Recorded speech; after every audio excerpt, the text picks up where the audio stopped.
m'appelle Colin, porteuse de projet pour m'installer en tant qu'éleveuse de brebis.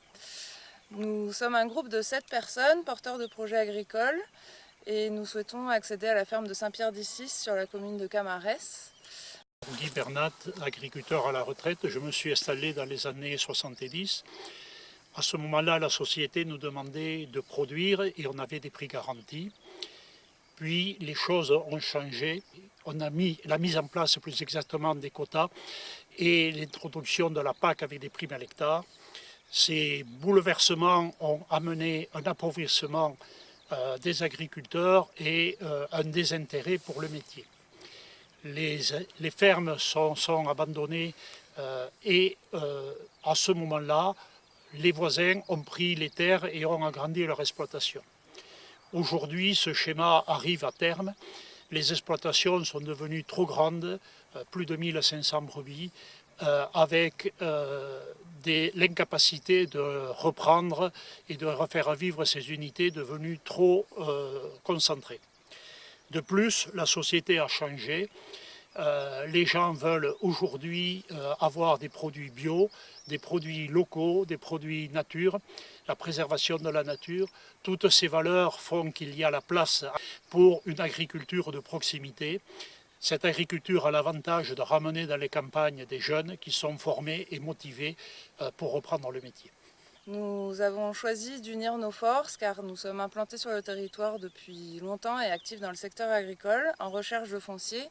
Et cette opportunité nous permettrait d'acheter la ferme sous forme de GFA en faisant appel à des investisseurs extérieurs. Marie, alors moi j'ai décidé spécifiquement d'investir dans ce projet-là parce que c'est un projet qui a du sens pour moi avec un grand S. D'un point de vue écologique, voilà, ce sont des agriculteurs qui partagent les mêmes valeurs que moi, le bio, le respect des terres. Pour l'avenir, je pense que c'est important. Je suis aussi originaire du coin, mes arrière-grands-parents étaient agriculteurs à Mont-Laure et je trouve que c'est bien d'être dans cette dynamique-là. Guillaume Delette, déjà installé depuis 5 ans sur cette ferme au Joncas. En gros, je suis paysan boulanger, mais je fabrique aussi de l'huile, des lentilles, des pois chiches. Ici, j'ai commencé tout seul. Maintenant, on est un groupe de 4 personnes et le parcellaire est devenu trop petit. Et donc, il y a 3 mois, j'ai appris qu'une ferme se libérait. J'ai appris que d'autres amis avaient candidaté pour une petite partie de cette ferme. Je savais aussi que la voisine cherchait une petite centaine d'hectares pour faire des brebis viande.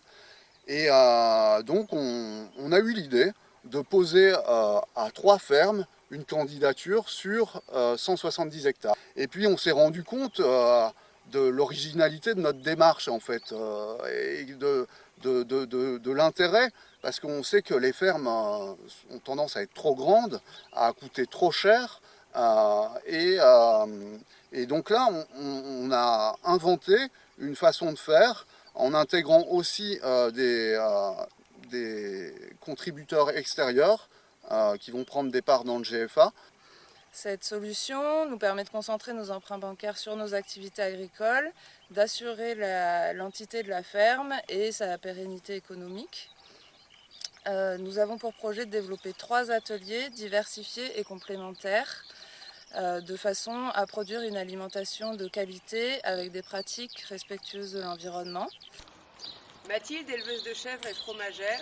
En ce qui concerne la vente, nous mutualiserons les moyens de commercialisation.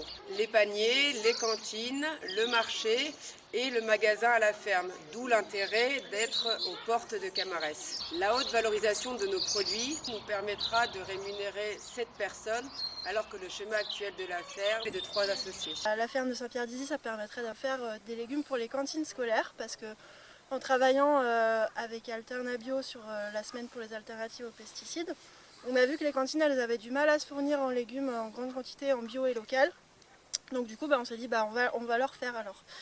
Et du coup voilà, on a été voir la Cazotte, Jean Jaurès, la cuisine centrale de Belmont et voilà, ils sont très preneurs. En tout cas on est sûr que les cantines elles se dirigent vers ça parce que y a la loi Egalim qui est aujourd'hui en cours et qui demande à ce qu'il y ait au moins 50% de produits de qualité, notamment le bio, et le bio ça représentera 20% obligatoirement dans les cantines d'ici au 1er janvier 2022.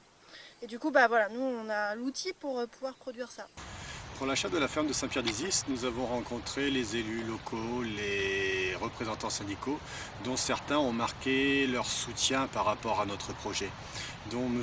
Touzé, maire de Camarès et délégué à l'agriculture et à l'alimentation au sein du parc naturel des Grands Causses, qui nous a expliqué que notre projet rentrait complètement dans les cases du PAT, plan d'alimentation territoriale, qui soutient une alimentation diversifiée et locale. Moi, ce qui me plaît dans ce projet, pourquoi je l'ai rejoint, c'est déjà que je voulais pas faire de l'agriculture tout seul.